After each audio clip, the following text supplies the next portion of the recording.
atau kita sama-sama kita mengingati majlis Maulid dan Imam Al-Kutub Al-Arabi Al-Hashimi Al-Idrisi Al-Makki Al-Maghribi Al-Farsi, yang mana Sayyidina Imam adalah pelopor ataupun kalau panggil sekarang ni founder bagi Al-Usbah Al-Hashimiyah.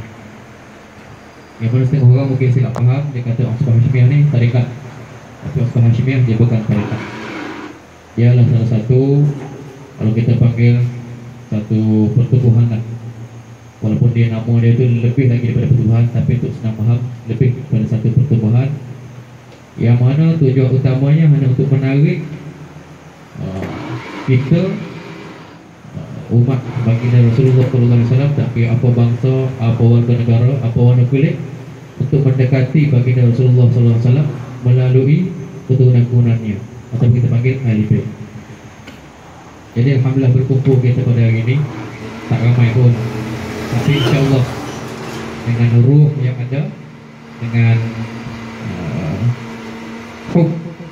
dengan rasa cinta, rasa sayang kita pada baginda Rasulullah SAW yang ada, sikit kita pada hari ini akan menyinari, akan membawa sinar sehingga pada Rasulullah SAW.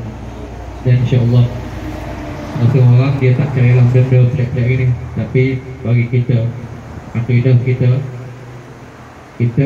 bila kita cinta pada Rasulullah SAW, sebab Allah SWT sebutlah wa'alamu anna fikum Rasulullah, tahuilah bahawa dalam diri kamu tu ada Rasulullah. Di mana-mana saja kita berada, ada Rasulullah.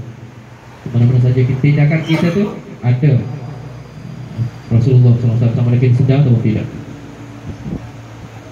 Dan kalau kita nak nak ke direct pada Rasulullah SAW, tak lain tak bukan kena melalui orang yang tertentu lah.